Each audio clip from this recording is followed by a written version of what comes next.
Bismillahirrahmanirrahim. Alhamdulillah wassalatu wassalamu ala rasulih wa ala alihi wa sahbihi ajma'in. Amma ba'du. Teman-teman hijrah rahimani wa rahimakumullah. Termasuk pembahasan yang berkaitan dengan puasa Ramadan adalah i'tikaf. I'tikaf adalah berdiam diri di masjid untuk mendekatkan diri kepada Allah Subhanahu wa taala, untuk melakukan amal-amal ibadah dan ketaatan. I'tikaf ini bisa dilakukan dalam waktu sesaat, waktu yang sebentar. Namun lebih baik jika i'tikaf itu tidak kurang dari 1 hari atau 1 malam. I'tikaf bisa dilakukan saat berpuasa dan juga bisa saat tidak berpuasa. Namun yang paling afdal, waktu yang paling utama untuk i'tikaf adalah pada 10 hari terakhir di bulan Ramadan. Tujuannya diantaranya adalah untuk berusaha mencari Lailatul Qadar, malam kemuliaan, yang pahalanya sama dengan pahala ibadah selama 1000 bulan, seperti beribadah selama lebih dari 83 tahun. Rasulullah Shallallahu Alaihi Wasallam bersabda, "Man qama Lailatul Qadri imanan wahtisaban, ghufira lahu ma taqaddama min dhanbih." Siapa yang melakukan qiyamul lail, salat malam, pada malam kemuliaan, Lailatul Qadar, karena iman dan karena mengharapkan pahala dari Allah Subhanahu wa taala, ghufira lahu ma taqaddama min dhanbih, maka diampuni untuknya dosa-dosa kecilnya yang telah lalu. Rasulullah Shallallahu Alaihi Wasallam sebagaimana yang disebutkan dari Ummul Mukminin Aisyah radhiyallahu anha, anna Nabiyya Shallallahu Alaihi Wasallam kana ya'takifu al-ashra al-awakhira min Ramadan hatta tawaffahullah.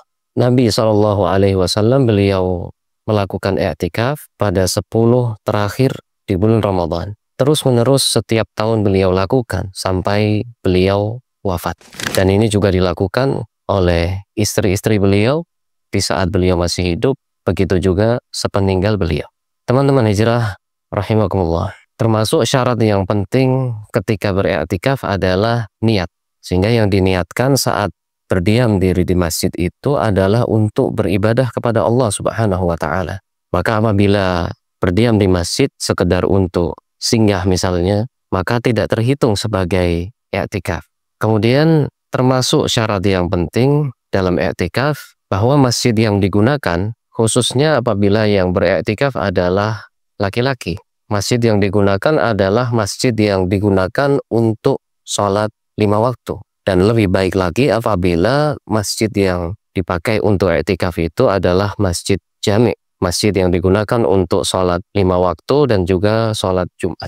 Apabila laki-laki beriktikaf di masjid yang digunakan hanya untuk sholat 5 waktu, tidak digunakan untuk sholat Jumat, atau dalam bahasa kita disebut dengan musalla, dan perlu untuk keluar dari masjid melakukan sholat Jumat, maka tidak mengapa. Itu adalah keperluan yang dibenarkan dan tidak membatalkan i'tikafnya. Yang disunnahkan, yang dianjurkan ketika beriktikaf adalah memperbanyak ibadah kepada Allah Subhanahu wa taala. Qiyamul lail di malam hari, memperbanyak membaca Al-Qur'an dan amal-amal ketaatan lain. Dan diperbolehkan saat berada di dalam masjid untuk i'tikaf itu tidur, makan, minum, tentunya dengan menjaga kebersihan masjid, dan diperbolehkan keluar untuk berbagai keperluan seperti berwudu, buang hajat, makan, minum apabila tidak tersedia di dalam masjid. Boleh juga apabila ada keluarga yang mengunjungi orang yang beriktikaf, dan apabila diperlukan, apabila yang beriktikaf ini perlu menghantarkan orang yang menjenguk tadi untuk pulang ke rumah, maka tidak mengapa, tidak membatalkan i'tikafnya. Yang terakhir tentang pembatal i'tikaf. Yang membatalkan i'tikaf diantaranya adalah keluar dari masjid secara sengaja, bukan karena suatu kebutuhan yang diperlukan. Karena ini bertentangan dengan hakikat dari i'tikaf, berdiam diri di masjid untuk beribadah kepada Allah Subhanahu wa taala.